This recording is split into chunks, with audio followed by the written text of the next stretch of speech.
Hi class, this is Mr. Tan and we're doing management operations. And we are tackling P1 in management operations. And P1 says define and compare two keywords. Define means provide some specific definition. And compare means to look for the similarities and differences. Different roles and function and characteristics of a leader and a manager. So define and compare the different roles and characteristics of a leader and manager.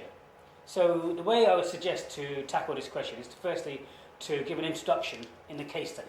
And the case study we're using here is Tesco's. So Tesco's was founded in 1919 by Jack Cohen. And Jack Cohen was an RAF fighter pilot, and he came from a Jewish background. His parents were tailors.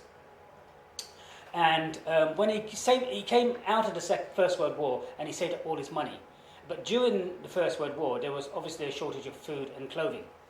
So he decides now to buy up all the old stock of the food that exists from the army, because the army no longer needs this food in their warehouses, and they have to get rid of the food quickly, otherwise the food's going to go off. So Jack buys as much as he can, and then he takes it to a market store, and in one day he doubles his money.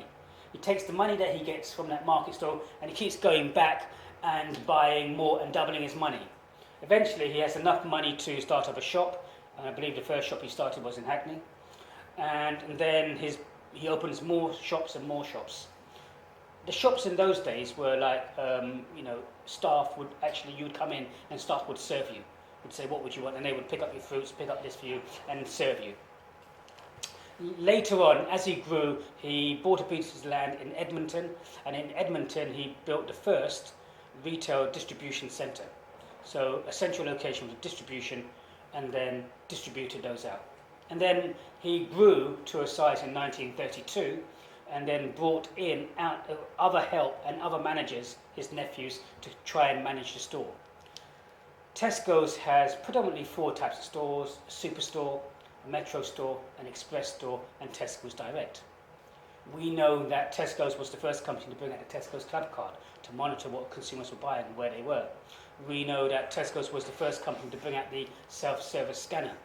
We know that Tesco's was the first company in 2007-8 to bring out the first direct delivery service of food to consumers' homes. We know that Tesco's has corporate social responsibility in terms of looking after the community and bringing and opening up stores in community areas that other companies didn't want to actually open stores up. Tesco's turns over approximately 64 billion. 1,000 million is a billion, so 64,000 million. In 2015, it was the first time they made a pre-tax loss of 6.4 billion. But subsequent to that, in 2016, 2017, they made pre-tax profits, and their profits have been increasing since their strategy has changed. So there is a brief introduction I've given you on Tesco's. Okay? But there are more details there and more information on the internet as regards to Tesco's. But you don't want to write too much. You want to write about 70, 80 words. Okay? And then the question says to define. So we need to define what is management, and a few definitions on what is a manager is. Management is the attainment of organizational goals in an effective and an efficient manner through planning, organizing, staffing, directing and controlling organization resources. So it's those 4. It's planning, organization, directing, controlling. It's the use of those resources. Another definition says organizational resources include men, human beings, money, machines, and material. So again, you've got these explanations in terms of what a manager is. Let's compare that to the definition of a leader. Leadership is a liberating people to do what is required of them in the most effective and the most human way possible. Okay, so we can see a difference there, because managers are talking about organising, planning, controlling, directing. Here we're talking about people. We're not talking about organising, controlling, planning here. We're talking about people. Leadership is more tribal than scientific more of a weaving of relations than amassing information. Okay, here again, still focusing on the people. Okay, so there's two definitions. So what are some of the functions? Because the functions or the roles of management, the key functions of management include planning, organising, directing, and controlling. So if we go into a bit more detail, we can see that planning includes setting objectives, setting strategies, policies, procedures, rules, programs, and budgets. If we move on to directing and leading, in terms of key elements, organising, process of organising, determine what needs to be done, division of work. What did he do? He organised what needed to be done in your group, yes? And he said, you can do this, you can do this, you can... That was division of labour. He was organising what needed to be done. Yeah? Assign tasks. Did he assign who needed to do what? He assigned who needed to do what, yes? Assign tasks. Link departments with other people, because you just won't be working alone in one department. You'll be working with other departments to get things done, to get your objectives achieved. You just can't achieve your objectives in your own department.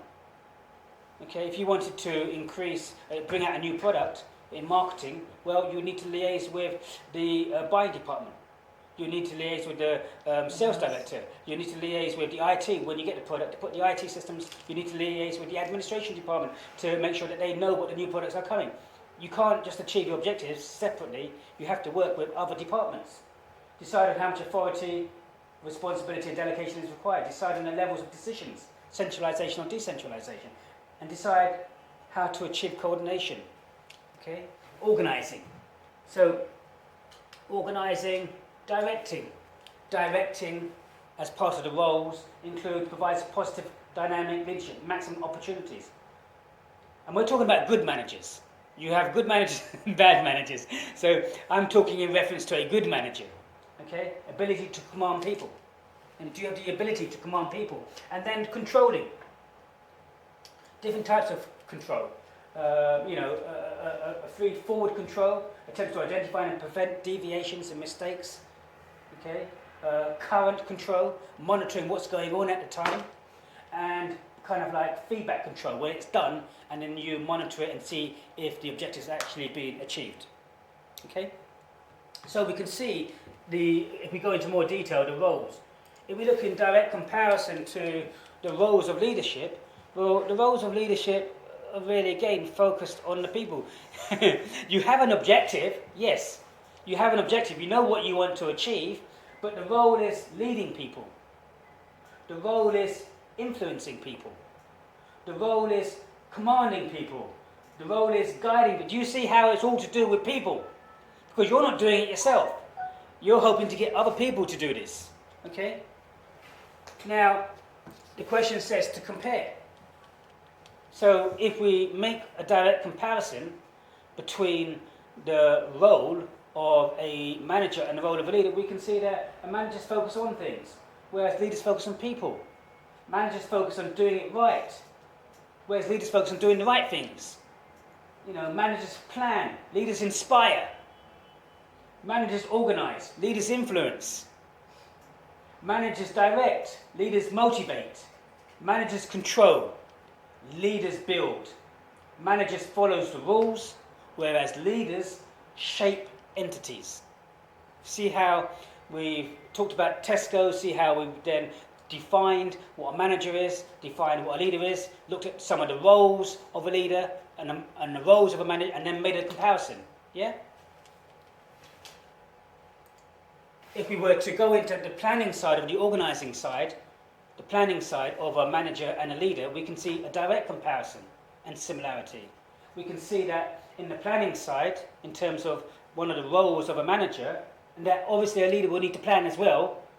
A manager will plan, budget, set targets, establish detailed steps, allocate resources, whereas a leader devises strategy. A leader sets direction. A leader sets the vision, the mission, the inspiration for you to get up and do it without having told to do it. See the difference in this one section? Yeah? Between a manager and a leader. So now we've looked at the role and function of a manager and leader, and we compared it. We now need to look at what?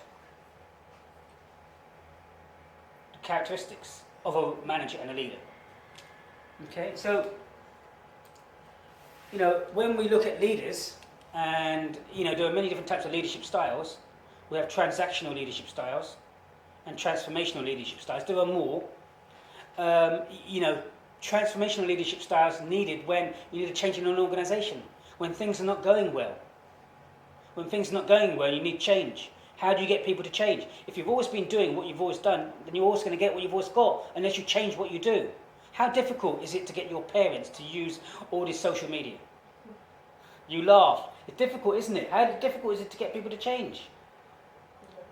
But if you want change, then the characteristics you need in terms of transformational leadership style will be charismatic, energy, passion, vision.